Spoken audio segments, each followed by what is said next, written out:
go back to sharing. And all right.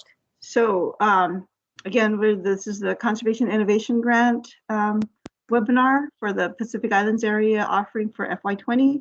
I'm talking a little bit about the purpose of conservation innovation grants to stimulate the development of technology into our guides and information. The types of projects. Let me see where we're at. Okay, hang on. Okay, so I'm going to share.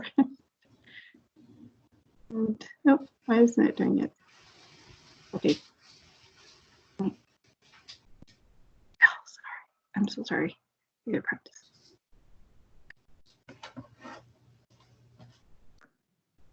Trying to see which one is the correct one.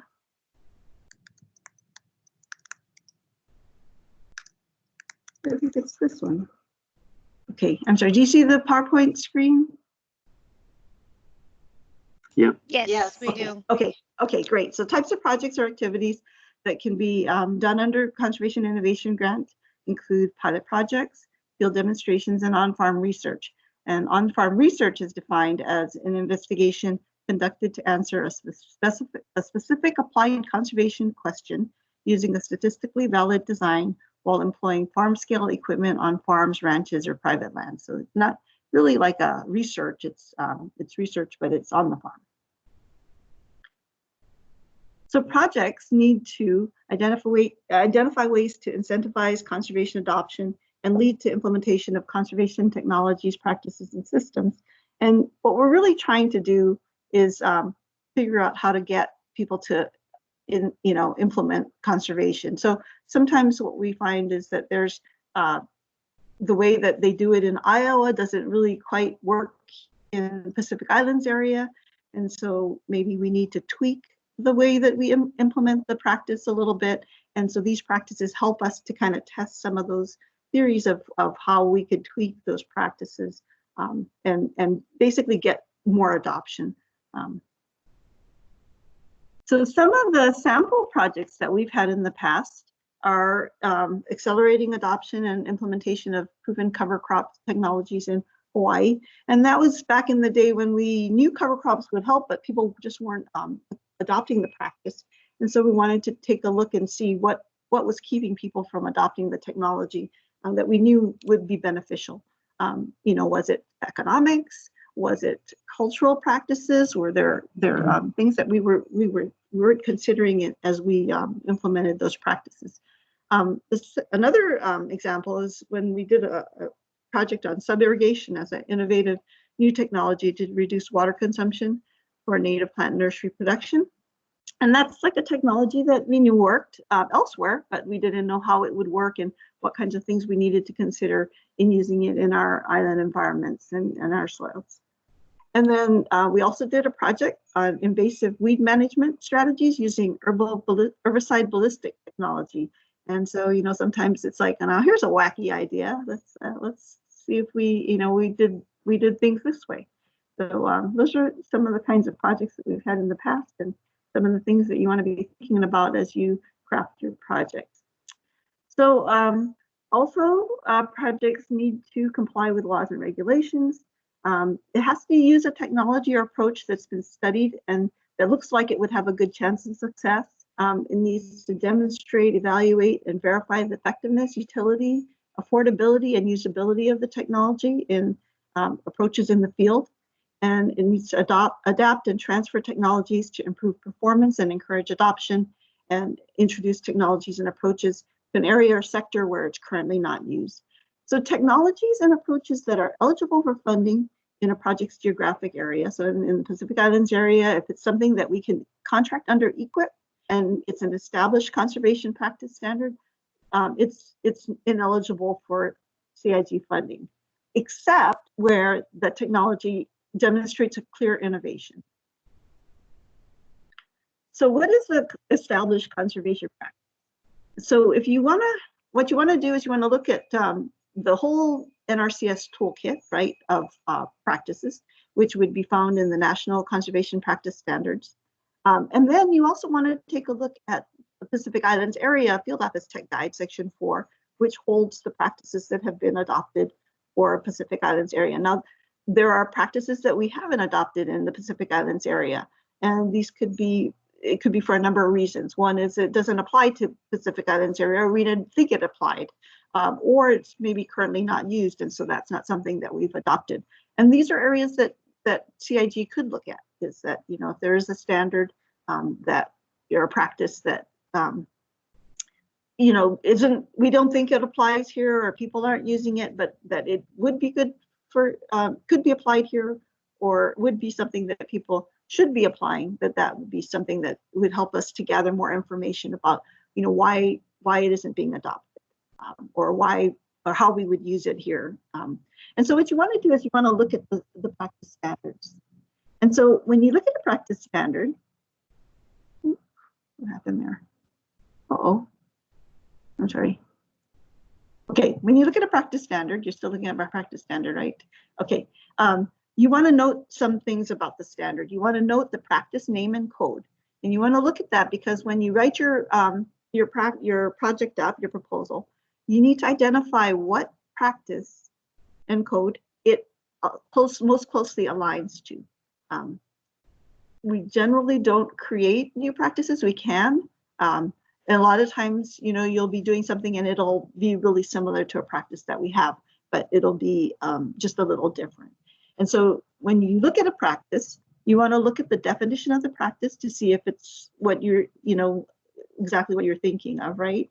You want to look at the purpose of the practice. And usually the resource concerns, like reducing erosion or soil health, those are the kinds of things that you're going to find under purpose.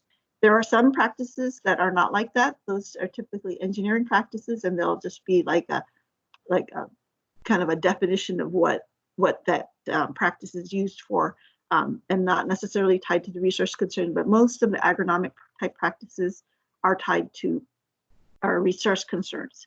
And then you want to look where the conditions where the practice applies. This could be a land use, or it could be a situation. Like one example is our animal mortality facility is for routine animal carcass storage, treatment, or disposal, and it's not for use with catastrophic animal mortality, and that's catastrophic animal mortality is covered under a different practice. So you want to look at the conditions where the practice applies, and then you want to look at the criteria. So for every practice, there's criteria that you use, and so when, you know, we talked about technologies and approaches that are eligible for funding in a project's geographic area, for an EQIP contract and the standards, it's eligible for, you know, doing it under a standard. This is the criteria that's going to tell you what can be done under this practice. So if, let's say, you know, the criteria is too restrictive, and you think that that's the reason why you're not able to apply it, and you want to test out differences in the criteria, that might be something that could be done under CIG. You know, or but if you look at the criteria and you look at what you want to do, and everything that's provided for is allowed in the criteria, then, you know, you have to figure out something innovative, or something that's, you know, looking at why a practice isn't being adopted. You know, if that's, you know, that your project needs to focus on those kinds of elements. And then the other thing that you want to look at is if there are specific purposes that you're addressing, there will be additional criteria sometimes to address those specific purposes. So you want to make sure you kind of read those through those items. Now, technical assistance for conservation innovation grants. There's, you know, the reason why we do these grants is we are not intending to provide any substantial involvement beyond managing the grant, the agreement. And so you as the grantee would be responsible for carrying out all the activities contemplated in the award. The technical assistance required to carry out the project is your responsibility. We'll have an employee that'll be designated as a technical contact for the award, and they'll provide oversight, and such as if you need them for site visits, or reviewing the performance reports and your financial reports and audits, but they will not be substantially involved in carrying out the activities that you're doing in this award. So this year we did a little different thing with the state priorities. We wanted to look for proposals that would demonstrate new, unique, innovative implementation of conservation in our changing and challenging island setting. And so, in this, we didn't want to look at, so we want to look at issues that are specific to the Pacific Islands area. We didn't want to necessarily limit it to specific resource issues, because we wanted to see, what was out there. So as long as you're addressing at least one resource concern, soil, water, air, plants, animals, or energy, you would be able to apply for this. And you want to augment our current technical tools, information, and knowledge. So you need to kind of check what that is. And then you want to also include, as much as possible, evaluation of, not just the economic aspects of the practice and the technical aspects of the practice, but also maybe cultural and social and environmental aspects that need to be considered. So eligible entities for this grant are US-based non-federal entities and US-based individuals. So the only people that really aren't eligible, well, are not US-based people, but federal agencies cannot apply. Other than that, pretty much anybody can. And of course, a geographic area is the Pacific Islands area, which includes Hawaii, American Samoa, Guam, the Commonwealth of the Northern Mariana Islands. So the funds available that we have are $150,000. Let's see. And it's important to remember that these funds are EQIP funds. So we're taking some of our environmental quality incentive program funds, and we're allocating a certain portion for these conservation innovation grants. And it's to further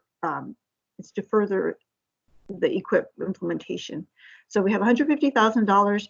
You can apply for the minimum is $10,000, and the ceiling is now $150,000.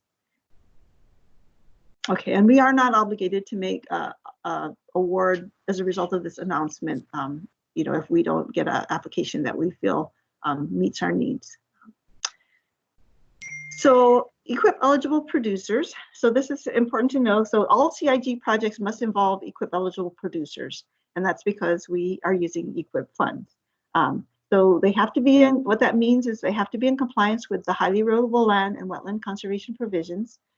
They have to be a person, a legal entity, or joint operation that's engaged in agricultural production or forest management, or has an interest in those operations, and they have to have control of the land for the duration of the project. And a little bit more about EQIP.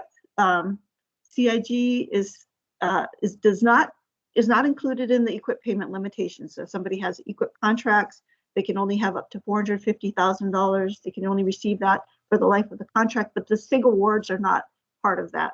They're not included in that payment limitation. They are subject to the AGI limitation. So participants need to do that, and grantees will have to self-certify and maintain records that show that they don't. However, there is also a waiver provision that if someone does have a higher AGI, and then you have to go through the process to determine what that AGI is and whether you are compliant or not. And then if you are not found to be AGI compliant, you could request a waiver if the inclusion of the work that's being done is environmentally on environmentally sensitive land, or would have special significance that would result in higher protection. So if there is if it's critical for your project, person that one of the participants that you're working with is not AGI compliant, they could apply for a waiver. And then the other thing that needs to be that we cannot have duplicate payments on a practice. So if someone has installed the same practice under EQIP, we wouldn't be able to fund it under SIG unless if it was a practice that there are, like say if you did a cover crop and now you're going to do cover crop to a higher level, a multi-species cover crop, then if you're protecting to a higher level, you could possibly do it and it wouldn't be considered duplicative. But if you're doing the same thing, like say you were doing weed control and it was within the life of the practice, you wouldn't be able to do that again. So there is a match requirement for this grant. Recipients must provide a non-federal funding match or cost share amount at least equal to the amount of the federal funding. So that's a one-to-one match. And it can be done as cash or services, materials, equipment, or third-party in-kind contributions. Matching funds may be committed by the applicant or by project partners or by both. And it can be, a combination of cash or in-kind. And the criteria for cost sharing or matching is in 2 CFR 200.306. Project partners other than the applicant have to provide commitment letters prior to us awarding the agreement. And there's, if you look into the announcement, it'll say what needs to be included in the commitment letter. The name, address, and telephone number, the organization, the title of the project that your project, the dollar value. So all of that's in the application, the announcement for funding. Okay, and if you don't have the commitments, I guess with the application, covering the full matching contribution, then your proposal will be deemed incomplete. So there are funding restrictions, and these aren't all of them, but there's some of the more common ones that people ask about. So of course you can't charge its costs above what the amount is that's authorized for the project, and the costs incurred prior to the effective date are not allowed. Anything that lies outside of the scope of the project, any entertainment costs, compensation for injuries to person or damage to property as a result of the project, those aren't covered by the agreement, and consulting services by a federal employee during their duty hours are not payable or are considered for funding or as part of a match. So anything that's restricted for funding cannot be done as match also, right? Renovation and refurbishment of spaces or equipment, repairs, construction, those are all not allowed. And profit is not an eligible cost. And so those things, and then, okay, so those things would be part of like your indirect costs. And then individuals cannot claim indirect costs. So there's no profit allowed, and that's how that works. So when you put your application together, these are the key things. This is all in the notice, but you want to, work on your abstract, right? So the abstract's going to be a single page, and it'll have, your name, the applicant name, the duration of the project, the amount of federal funding that you're requesting, the amount of match being committed, your project title, the geographic location, and then you want to do a brief project description in non-technical language, what the issue or the problem is, the objective to address that the issue or problem, the innovative approach that you're going to employ, and how the impact will be quantified, and the predicted benefits or deliverables of the project. So this is just kind of your overview. And then you want to identify what state priority you're addressing. You have to do at least one. And then, let's see, if the proposal addresses more than one priority, and then use your discretion and select the one that fits the best. And then technical and administrative contact, you need to put that in. So that's all part of your abstract. And then you're going to complete the application form, which is the SF-424, and there's instructions on how to complete that.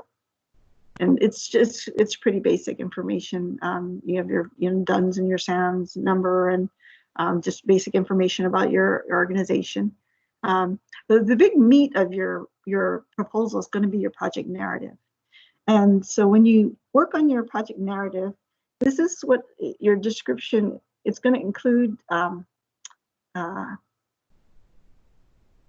let's see, okay, it's going to include your project background, and you want to describe your issue or your problem driving the need for the proposal, and what innovation you're looking at, right? And you want to provide evidence that the proposed innovation's been studied significantly to indicate a high probability of success for the project. So one example is we did a project once with deep litter for piggeries, and this had been a technology that had been used in Korea, and we wanted to bring it into the Pacific Islands area to see how it would work. There had been a couple of projects that the extension had done to look at this, and so they had looked at it. There was the information from Korea and from other areas that had used it, and so that was kind of some supporting information that they provided to show us that there was some evidence that this could possibly work. You want to do your project objective and be specific. Use qualitative and quantitative measures if possible to describe the project's purpose, goals, and objectives, and describe how the project's innovative. And if the project's addressing an NRCS conservation practice or proposing a new standard, this is where you want to identify, that it's tied to that practice. And then your project method, you want to describe clearly your methodology and the tools or processes that you're going to use to implement the project. The geographic location, how the location and the size of the project, and it could be, you want to say acres, the farm type, demographics, depending on whatever your project is, right? You want the size and the scope of the project, and a map is highly recommended.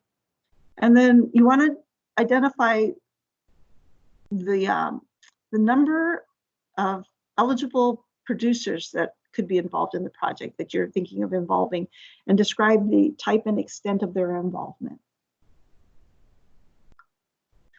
Okay, and then you need to put in an action plan and timeline. Provide a table. You could do a table and list all the different project actions and the timeline and associated milestones throughout the project completion. And so, start your timeline based on the September 15th, 2020 start date. And then, list all the different activities and kind of just how they're going to flow. If you want, you could probably do this on a quarterly basis, because we'll probably do, quarterly reports and to kind of monitor your progress. And so, if you say all these things are going to be done in this quarter, and this is the deliverable that we'll provide at the end of that quarter, that would be a way to do this. Or you can do it month by month. It just depends on how you lay your project out. And then you want to talk about your project management. You need to give a description of how the project's going to be organized and managed. List and describe, the different partners and personnel that are going to be working on the project, and what tasks they're going to be doing, and what their contributions are. Don't include any resumes or CVs. Just a brief description of what their qualifications are and what their tasks are going to be.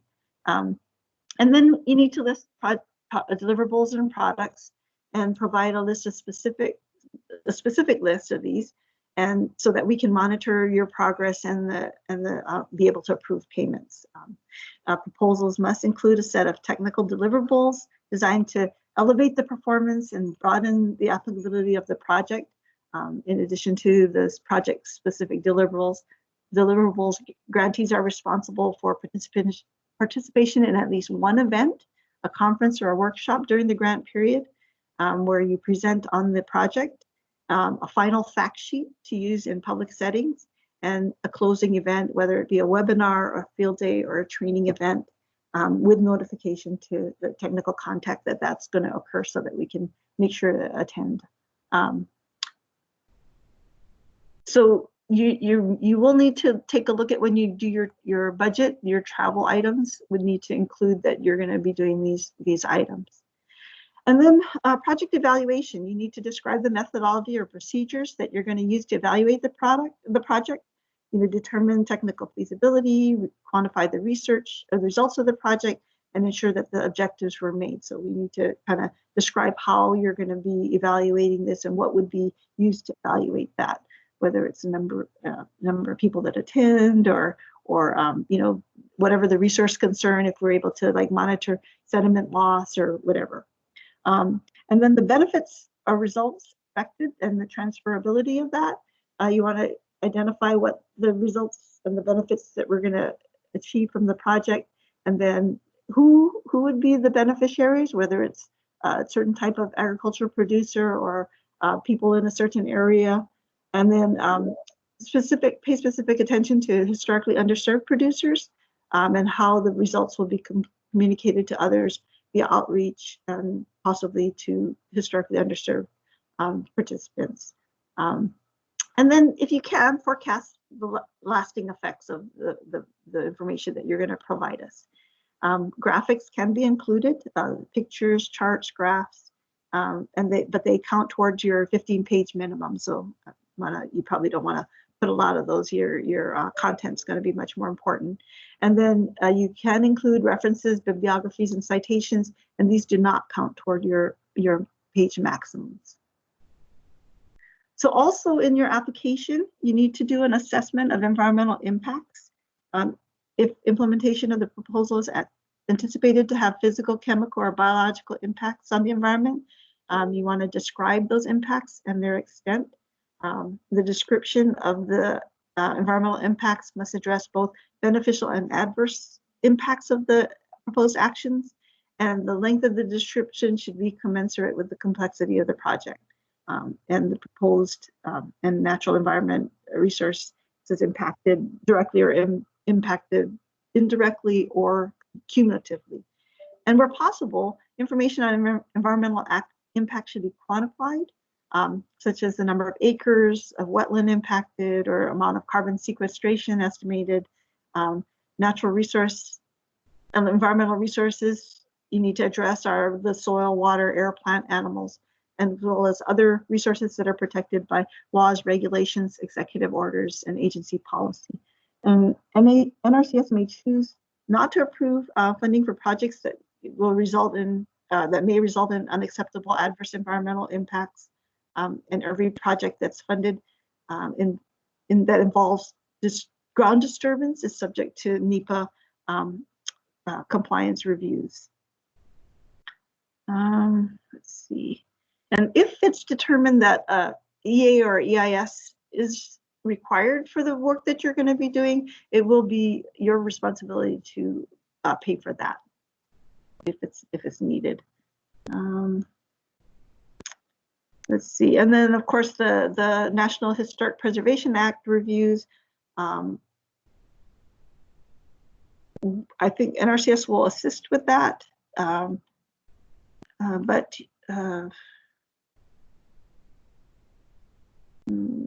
you may be required to do this prior to implementation of, and you will be required to have these compliances done before implementation of any of the work on the ground.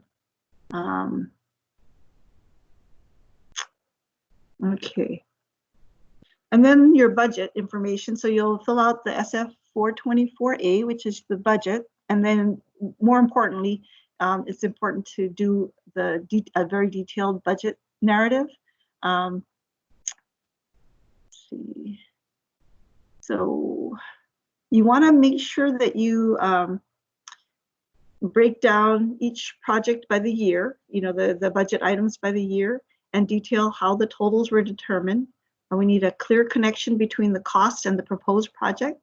And then you want to be sure to justify the project cost effectiveness and your costs for like personnel and salaries, put a description of their duties and the rates. It has to make sense for us. If we look at it and it looks like it's a lot more, and RCS could do it ourselves, then we wouldn't pay for it, right? So it has to be feasible, like that somebody else is doing our work for us, and so we're giving you our funds. And then make sure that you include information on both the federal funds and the matching funds. The budget narrative is in text form, no charts or spreadsheets or tables, and it talks about what expenses are incurred to support the project. And you need to include $3,000 in the budget for travel So this is part of it's part of the federal portion, and it's or it could be part of the matching or a combination, but it needs to be included just in case you need travel. So that's one of the things that we require, right? And that would be in addition to other travel that you're using for your project.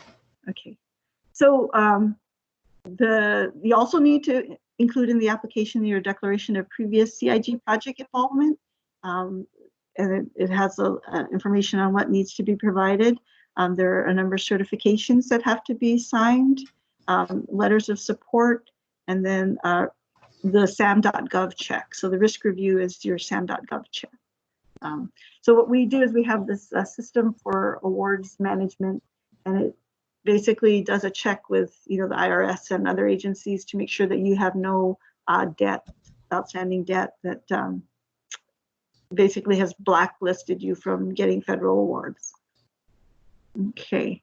Some other information in the notice that you'll want to take a look at is information on patents, inventions, and copyrights, about reporting, and about the Freedom of Information and Privacy Act. So when we get your application, we're going to check it for completeness and compliance with the funding opportunity notice. We're going to check your SAM registration, the risk criteria, and then we're going to evaluate it for merit. So when we check your application, it'll be ranked on a scale of like 100 points. We want to make sure that you have the purpose of the project is clearly explained and the rationale is explicit for why the innovation approach or technology is needed. And then we're going to look at the design and implementation of the project, and we want to make sure that it has sound methodology and it demonstrates the technology. And then we're going to look at how you're going to measure project outcomes, and we want to see if they're likely to be achieved based on what you're trying to do. And then we're going to look at the beneficial and adverse impacts, that we've considered all of those, and that a significant level of improvement will be achieved.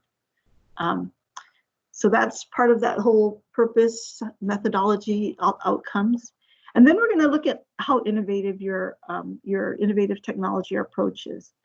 We want to make sure that the project is innovative and then suited to like local needs. And then we'll look at the project management.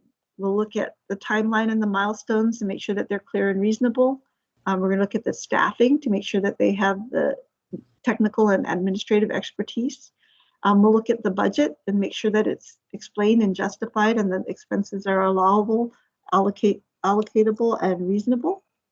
And we'll look at the proposals to see if there are robust partnerships with entities that can substantially assist with delivery of the project outcomes, and clear project management structure and team communication is laid out. So want to make sure that the project's going to work and flow and move along. And then we want to look at benefits and transferability. And this is really important. One evaluation plan that documents clearly how the project work will be assessed and the results will be transferred. We want to make sure there's potential for producers and landowners to use and participate in the innovative technology or approach.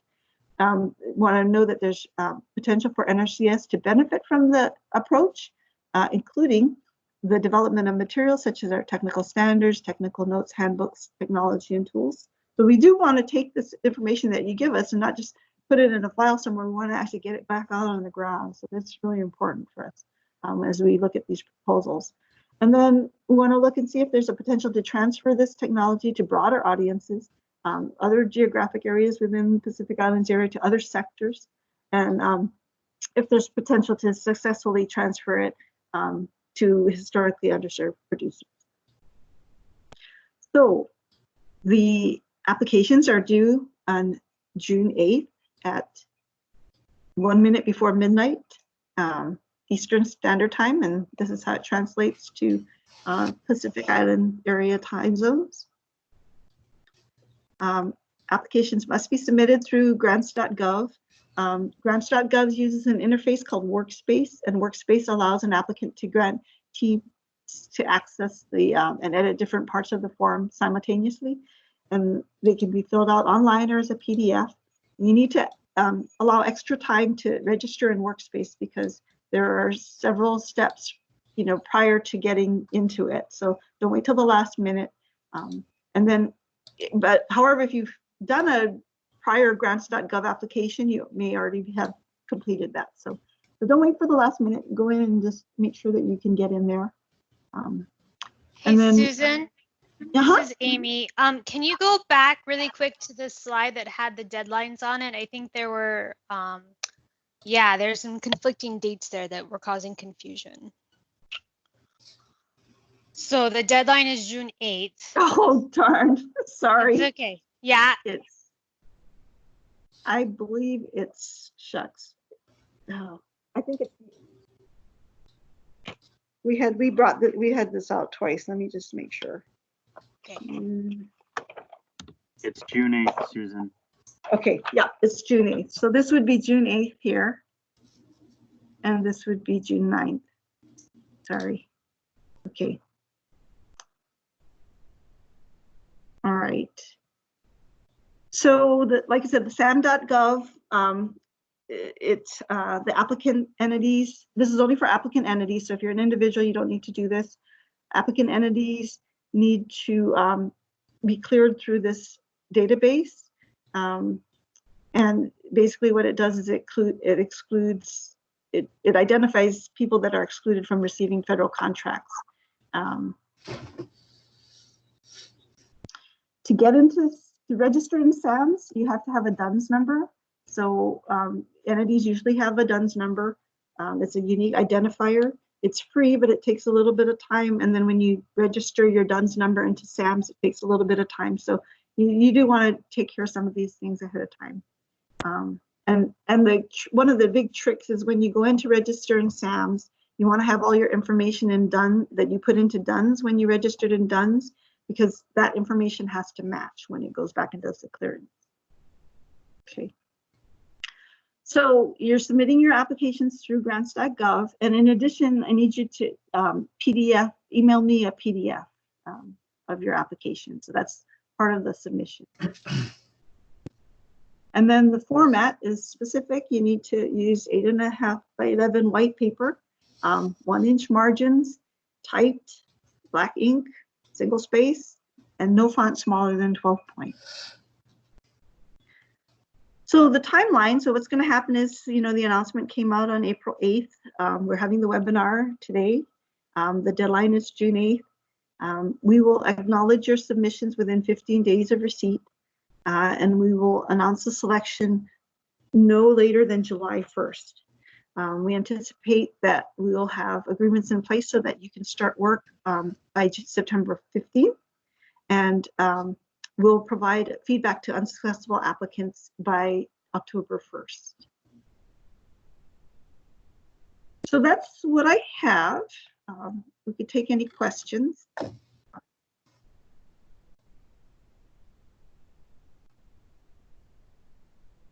I also wanted to share that there are some other CIG offerings out on the street.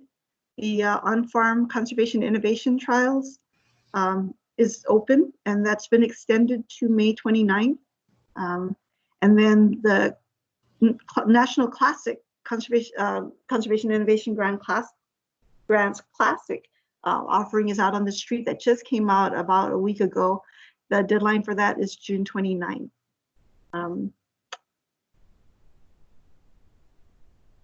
So does anybody have any questions or?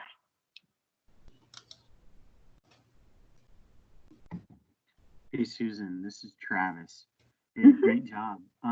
So I tried to text or chat a response to the floor and ceiling, but there was a question about whether the 150K is a project maximum or how much is available.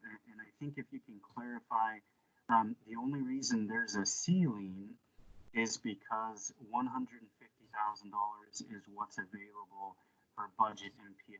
If we had more money available, then the ceiling would be different. Does that make sense? So in the past, there was a cap of 75,000 per CIG for the state projects, and that was removed in the new farm bill. So we used to offer, we take a percentage of the equip dollars, and the amount that we set aside this year was 150,000. There's no cap, so you can ask for the whole amount. But the floor, I can go back to that slide. I believe it's down in here somewhere. Oh, yep, there it is. Oops. Yeah. So the floor is, we don't, if the project is less than 10,000, then we wouldn't entertain that. But you can, typically in the past, the state ones were 75,000, but the ceiling is removed. So if you need more than that, you can do that. So Susan, does that mean if someone applied for 150,000 and they had a great proposal, then that proposal would be funded and no others because it would use up all the money? Potentially, yes. Okay.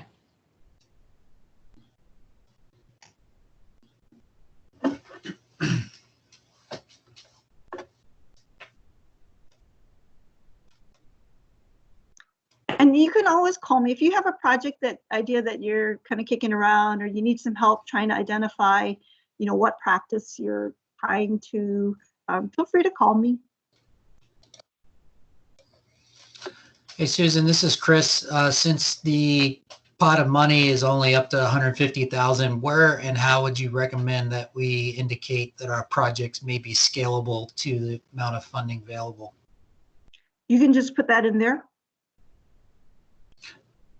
Okay, should it be in the budget narrative or any particular place to make that apparent? No, just include it somewhere in there.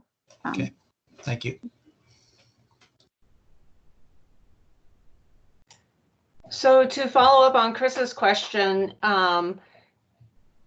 is this a situation where if someone proposes, for example, a project for 100,000 and you were trying to fund several projects, you could come back to that person and say, hey, we don't have 100,000, but we're willing to give you 75. Yeah, but we probably would negotiate and see, what if we had less funds, what would you still be able to do? And I believe they do that with the national grants also.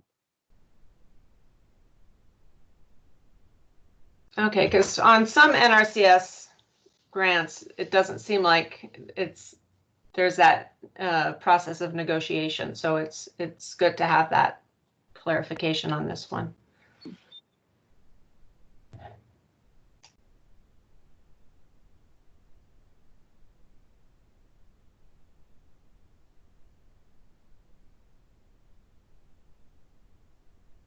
So are you folks clear on, CIG is it's really kind of a nice offering. I know when I used to work out in the field and I'd be working with a producer and he'd want to try something, and I just my hands were tied because of the way the standard practice standard was, I couldn't really do that. And so that was kind of a nice thing to say, you want to look at, like this might be a really good way to do this. The other, I'm going to say this, but the other thing I used to recommend was SARE. SARE used to have similar, opportunities to try different things. But yeah, it comes kind of similar thoughts.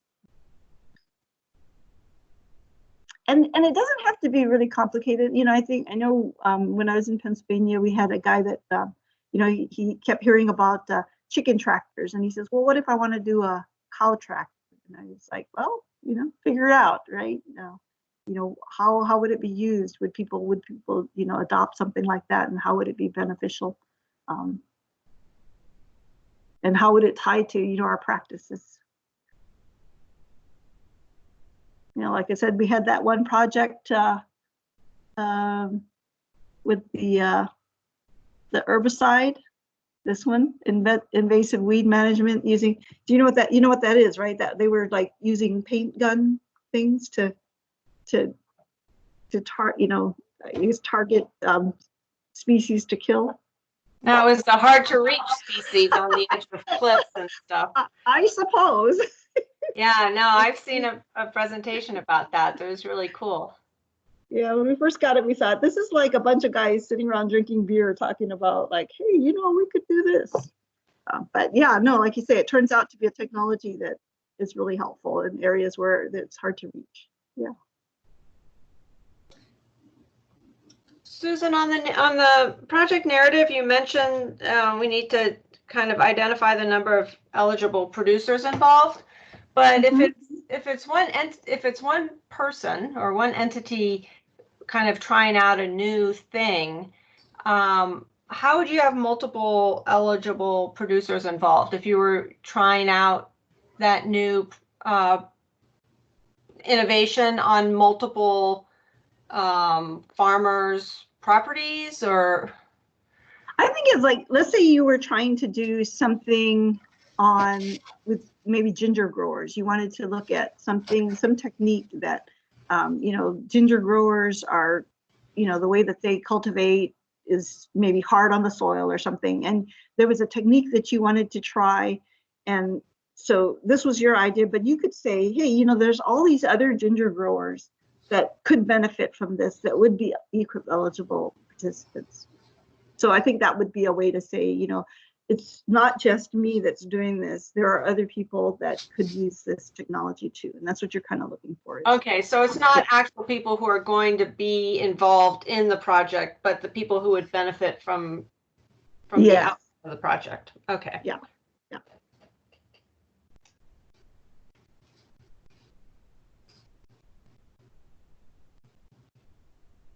All right, got about 9 more minutes. Any other questions or thoughts?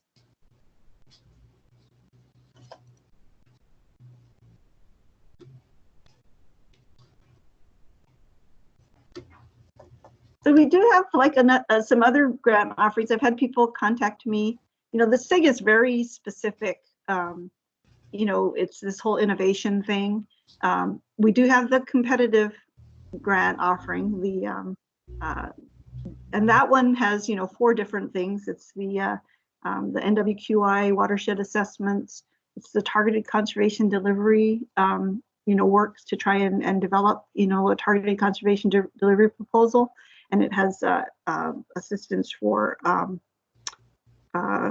technical and administrative assistance for the field offices to implement practices. So they're also available.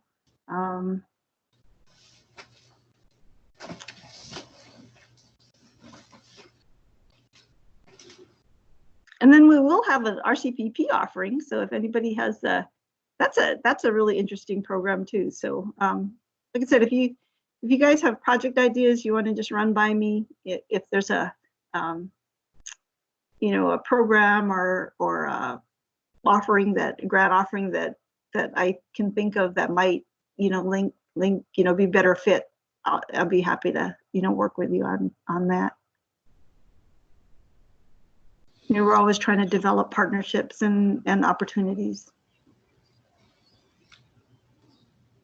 Susan, is there a updated posting for the current RCPP offering? So the current one is the AFA, the Alternative Funding Agreement. So that one is the current one that'll run. I think it runs through the end of May. May 29th. They've extended that one also. And that one is really, it's different from regular RCPP because it has that alternative funding. It's like we give the money to the partner and the partner has to administer all the money. So they have to have a mechanism for doing that. It's a really unique, not every partner will be able to do that. The RCPP Classic for this year that's going to come out, it'll be probably out in the next month or 2. And that one is actually, they're going to double the money on that. They're going to put the FY 20 and 21 money into that offering. So there'll be a big offering on that one. And that should be coming out. I don't know. If last year's one is available, the offering, if you can look in the archive on grant.gov and pull that up, but it would have, you know, some of the things that we're looking for in our CPP.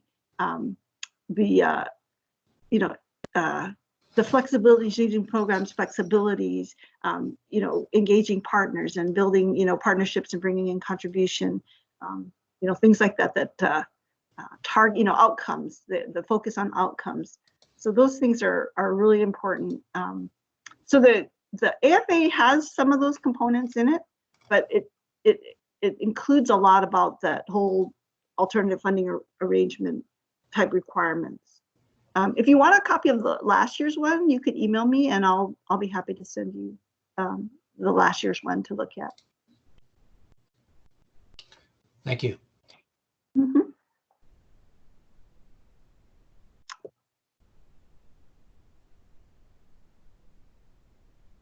So thank you for joining. I'll hang around until 2 if anybody has any questions, but that's pretty much all we had. Thank you for your interest. Thanks, Susan. You're welcome. Thanks for calling in.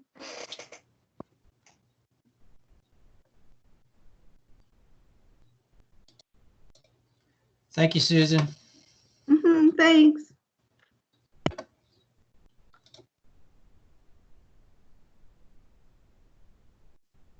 Thank you. Thanks. Thanks, everybody. Thank you, Susan. I will be updating the CIG with what we learned today, and I will be sharing that proposal with you. I really appreciate your time. Great. Thanks. Look forward to it. Bye. Thanks, Johnny.